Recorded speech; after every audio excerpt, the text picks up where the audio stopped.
Friends, welcome to the Edutech channel. आज के इस वीडियो में हम क्लास 11th का मैथमेटिक्स का रिलेशन फंक्शन का 2.3 सवाल को डील करेंगे। यानी 2.3 में जितने भी सवाल है उसको हम यहाँ पे डील करने की कोशिश करेंगे। ठीक है, लास्ट वीडियो में हमने 2.3 का जो एग्जाम्पल है उसका जितना भी बेसिक सवाल था उसको हमने डील किया था। आज 2.3 को डील करेंगे। तो देखिए 2.3 में सबसे पहला जो सवाल है ये दे रखा है। इसमें पहले सवाल में 3 क्वेश्चन है। जो 2 क्वेश्चन सेम होगा तो हम इसको सिंगल क्वेश्चन बना देंगे, तो आपको दोनों क्वेश्चन सॉल्व हो जाएगा। हम इसका 1 और 3 बताने वाले। ठीक है, बीच का जो 2 है उसको आप खुद से सॉल्व करें, वो एकदम इजी है, इसके तरह ही बनेगा। ठीक है, तो सबसे पहले हम लोग इस सवाल को डील करते हैं, फर्स्ट नंबर के सवाल को। ठीक है, हम सवाल को यहाँ पढ़ रहे हैं। Which of the following relation or function, कहता इनमें से कौन ऐसा रिलेशन है जो फंक्शन है, इसका कारण बताइए।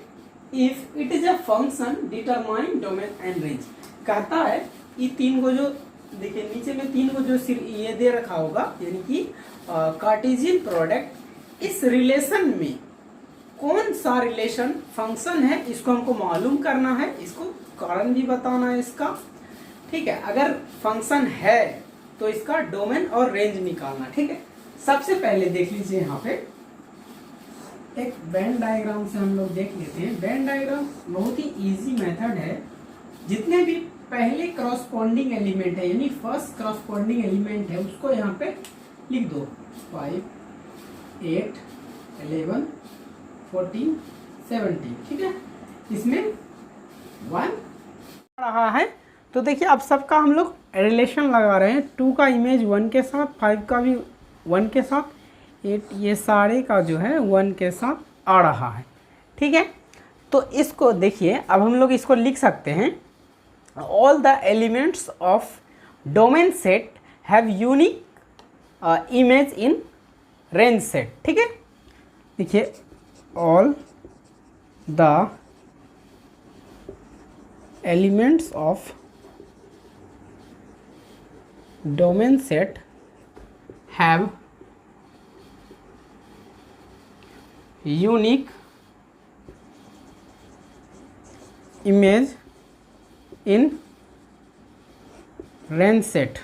ठीक है, सभी जो डोमेन का इमेज है, एलिमेंट है, उसका रेंज में यूनिक इमेज बनता है। So this relation is called, this relation is a function, यानी कि ये वाला जो रिलेशन होगा ये फंक्शन होगा। तो ये सवाल डील हो गया है। अब चलते हैं हम लोग सीधा तीसरे नंबर के सवाल पे, क्योंकि दूसरा नंबर का जो भी सवाल है वो इसी टाइप से बनेगा। ठीक है, तो अब चलते हैं हम लोग तीसरे नंबर के सवाल पे। तो चलिए हम चलते हैं तीसरे नंबर के सवाल की तरफ। ये 1 का तीसरा सवाल है। ठीक है, यहाँ पे देखिए इसका हमको फाइंड आउट करना था, जो भी सवाल में कह रहा था, यानी अगर ये रिलेशन फंक्शन होगा तो इस रिलेशन जो फंक्शन है इसका डोमेन और रेंज फाइंड आउट करना है। ठीक है, तो यहाँ पे हम लोग देखेंगे कि ये रिलेशन जो है ये फंक्शन है कि नहीं। देखिए यहाँ पे 1, यहाँ पे 2, यहाँ पे 3, 5। 1 का देखिए एक 3 के साथ इमेज है, 1 का 5 के साथ इमेज है, 2 का 5 के साथ इमेज है। यहाँ पे गौर करने वाली बात है, जो 1 जो है 1 का डबल टाइम इमेज बन रहा है, यानी एक आदमी का आईना के सामने जब हम लोग आते हैं तो एक ही फ़ोटो बनता है ना। अब डबल मिरर, ट्रिपल मिरर लगाओ तो जाके ज़्यादा बनता है, लेकिन एक यूनिक के लिए सिंगल मिरर में, ठीक है, आदमी का एक ही इमेज बनना चाहिए। उसी तरह का यहाँ पे कंडीशन होता है कि 1 का इमेज सिर्फ 1 के साथ ही आना चाहिए, यानी किसी एक के साथ आना चाहिए। यहाँ पे 2 के साथ आ रहा है, इसीलिए ये रिलेशन तो होगा बट फंक्शन नहीं होगा। सो here 1 have different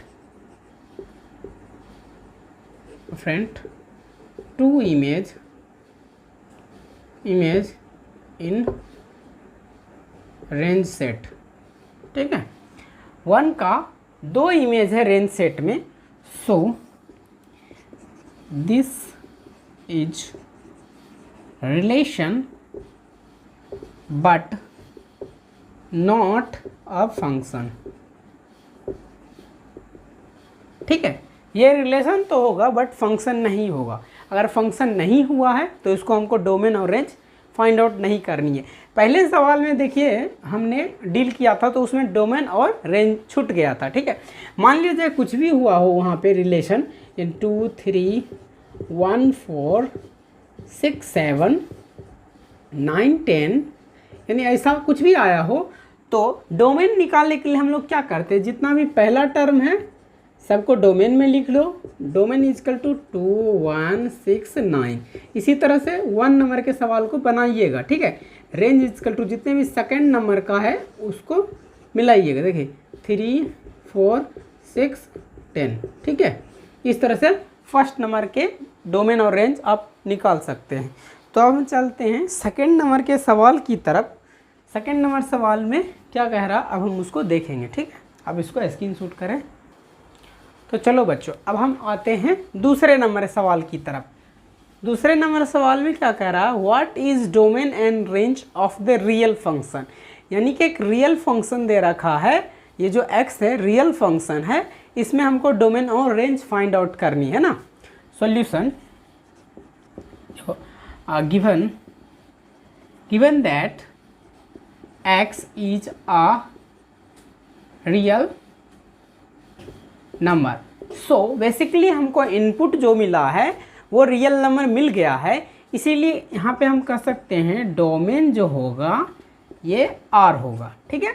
अब हम रेंज निकालेंगे। देखिए ये रियल नंबर पहले से दे रखा है, डिफाइन है कि ये फंक्शन जो रियल फंक्शन है, रियल नंबर का फंक्शन है और इसमें डोमेन और रेंज फाइंड आउट करना है। तो डोमेन तो सबसे पहले हमको फाइंड आउट हो गया क्वेश्चन से ही। अब हमको फॉर रेंज के लिए क्या करना पड़ेगा, फॉर रेंज के लिए थोड़ा सा हम लोग विजुअल डायग्राम देखते हैं, ठीक है। देखिए ये हुआ x और ये हुआ y इज इक्वल टू हम लोग मॉडुलस ऑफ x माइनस, ठीक है, माइनस इस तरह से। देखिए यहाँ पे क्या कह रहा है, इस फंक्शन में यानी हम f(x) अगर डालेंगे तो इस तरह का रिजल्ट देता है। देखिए मॉडुलस फंक्शंस का एक बेनिफिट है, मॉडुलस जो है हमेशा ऑलवेज गिव पॉजिटिव वैल्यू, ठीक है। मॉडुलस जो होता है यानी कि मॉडुलस फंक्शन हमेशा पॉजिटिव वैल्यू देता है, ठीक है। तो देखिए यहाँ पे अगर हम लोग जैसे x में 1 रखे हैं, ठीक है, तो x में 1 रखे हैं, यहाँ पे मॉड x करेंगे तो मॉड x क्या होता है, प्लस वैल्यू देता है यानी 1 देगा। समझो यहाँ पे x पे अगर हम लोग 1 रख रहे हैं तो मॉड x क्या होगा, ये हो जाएगा 1 ही, लेकिन इसके शुरू में माइनस लगाए तो ये माइनस आ जाएगा, ठीक है। x बराबर माइनस अगर 2 रखेंगे तब क्या होगा, देखिए ये माइनस शुरू में लगा हुआ, ठीक है, ये -2 मोड के अंदर रखेंगे, ठीक है। तो -2 जो मोड के अंदर रखेंगे तो मोड से बाहर निकलेगा तो ये प्लस हो जाएगा, ठीक है। ये माइनस पहले से है, आई मोड से जब बाहर निकला तो +2 हो गया, इसे गुना करके फिर -2 आ गया, ठीक है। देखिए प्लस रख रहे हैं 1 को तो माइनस में आ रहा है और माइनस में भी जब रख रहे हैं तो भी x का मान -2 आ रहा है, ठीक है। समझ में आ रहा है बच्चों कि हम लोग कुछ भी रखें, प्लस रखो या माइनस रखो, रेंज में हमेशा माइनस ही आ रहा है, ठीक है।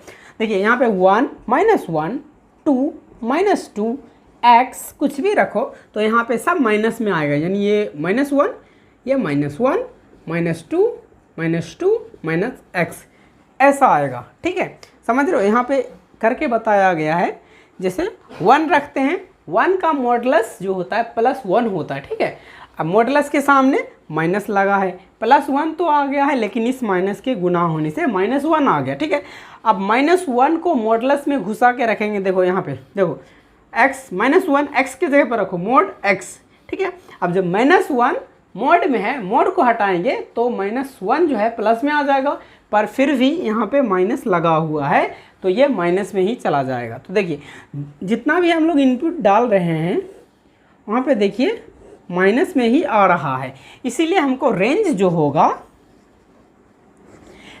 होगा माइनस वाला रियल नंबर होगा। ठीक है, यहाँ पे ये आंसर हो गया और इसके लिए ये आंसर हो गया। ये बहुत ही इम्पोर्टेंट सवाल है क्लास 11th का, इसको हमने बेसिक मेथड से एकदम सॉल्व कर दिया है। ठीक है, यानी समझो अगर 11th का होता एग्ज़ाम टर्मिनल या कोई भी, उसमें ये ज़रूर रहता है। ठीक है, तो आप इसको एकदम इजी वे में सॉल्व कर सकते हैं। तो हम चलते हैं 2 नंबर के सेकंड नंबर सवाल पर।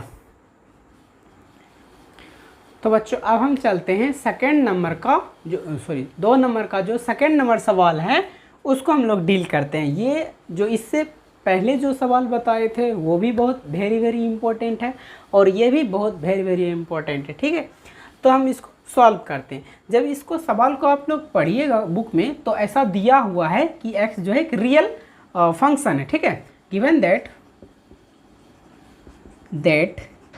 x is a real function. Okay, so basically domain जो हो गया ये R हो गया। अब हम क्या निकालना है, डोमेन। देखिए इसमें हमको डोमेन और रेंज ही फाइंड आउट करना होता है, तो डोमेन तो हमारा एक आंसर यही आ गया। हमको फॉर रेंज के लिए क्या करना पड़ेगा, आप लोग देखिए फॉर रेंज के लिए क्या होगा, ये रियल नंबर हमको बताया गया है, इसीलिए 9 माइनस एक्स स्क्वायर तभी एग्जिस्ट करेगा जब ये 0 के बड़ा या 0 के बराबर होगा। ठीक है, अब इसको हम लोग सॉल्व करते हैं। ठीक है, जब ये 9 और ये इसको इस तरफ लाइए तो ये इधर ऐसा साइन हो जाएगा एक्स स्क्वायर। देखिए ये जो है हमेशा x जो है 0 से बड़ा या 0 के बराबर होगा, इसीलिए इसको जब इधर लाइएगा तो ये साइन चेंज हो जाएगा। ठीक है, अब इसको देखिए इस पर रूट चढ़ाओ, ये x होगा, इसका plus minus 3 less than equal to x होगा। देखिए यानी x का मान -3 या 3 के बराबर है। देखिए इसका मतलब समझिए, जैसे बराबर का मतलब हुआ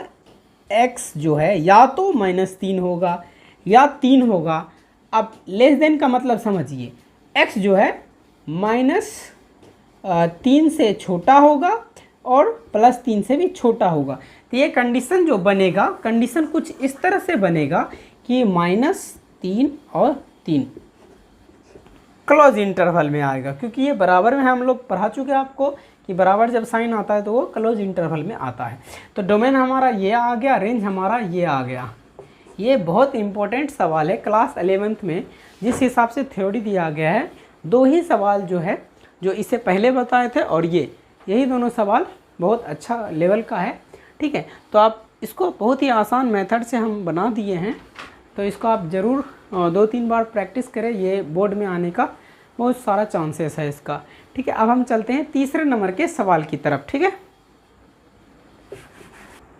फाइनली अब हम आ गए हैं 3 नंबर के सवाल की तरफ। देखिए ये बहुत ही सिंपल सवाल है।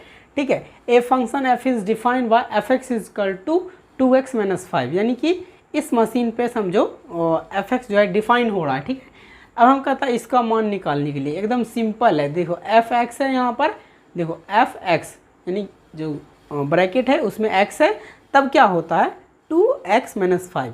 अब यहाँ पे ब्रैकेट घेरा हुआ है, इसमें 0 आ रहा है तो इसमें 0 के हिसाब से कर लो सॉल्यूशन फर्स्ट का।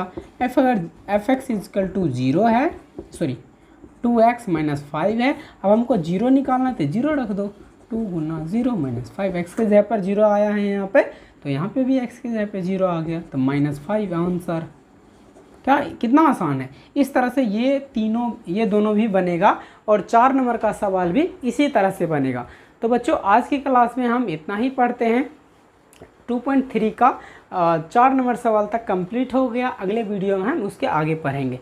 इससे पहले का अगर आप सेट थ्योरी देखना चाहते हैं तो पूरी की पूरी प्लेलिस्ट 13 वीडियो में सेट थ्योरी को कंप्लीट करा दिया गया है। उसके बाद रिलेशन फंक्शन का सारा कॉन्सेप्ट इसके पहले के वीडियो में बताया जा चुका है, तो आप इसको ज़रूर जाके वॉच करें और आप अपने एग्ज़ाम में अच्छा स्कोर कर सकते हैं। तब तक के लिए शुक्रिया।